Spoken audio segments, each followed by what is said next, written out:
Every country in the world has a debt. The United States debt has exceeded $38 trillion.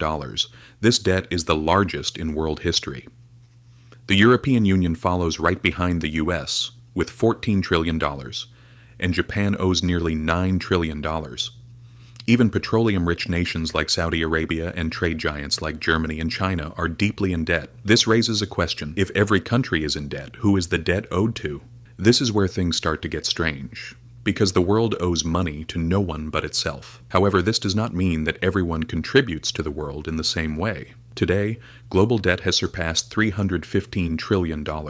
This is practically 3 times the size of the entire world economy. So how did we end up here? The answer goes far back, long before credit cards, back to wartime. In 1694, while England was fighting France on the battlefield, its gold reserves were slowly running out.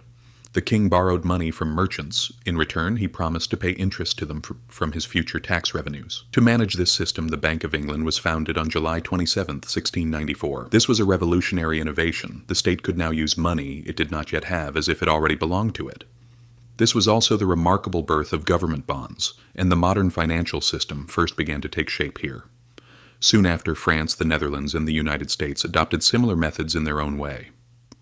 Borrowing was no longer seen as weakness, but rather a sign of power.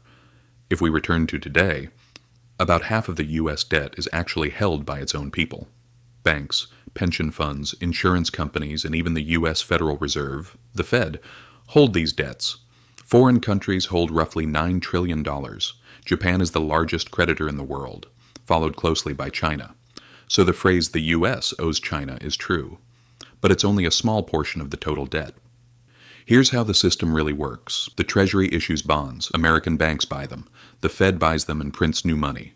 Americans pay the interest through taxes, and that interest goes back to American pension funds. In other words, the system just keeps circling around itself. And this is exactly how it works in almost every country around the world. One country lends to another. That one lends to someone else. And they all invest their reserves into each other's bonds. It's like everyone gives each other a promise. And this is what forms the foundation of money. The only thing holding this chain together is trust. If trust breaks, the chain collapses, just like Greece in 2010. When the debt became too large to pay back, investors panicked. Interest rates skyrocketed and the economy collapsed. The same happened in countries like Argentina and Sri Lanka. A debt crisis can destroy an entire nation. But the interesting part is this. Governments have never had any intention of paying off their debt. Debt is not something that gets fully paid and closed, like it is for individuals. It works more like a subscription system. It constantly renews old debt as paid with new debt.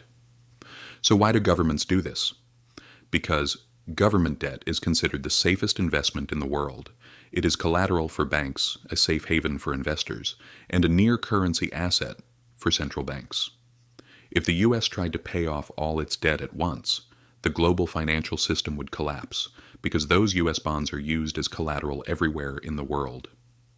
Eliminating that debt would be like removing oxygen from the system.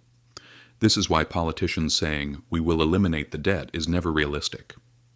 Their goal is not to pay off the debt, but to keep it running smoothly. As long as the cycle continues, the system stays alive. But once trust disappears, the entire structure collapses. And finally, the phrase "the debt is to ourselves" is not always true, because interest payments do not flow from the upper class to the lower class. They flow from the lower class to the upper class.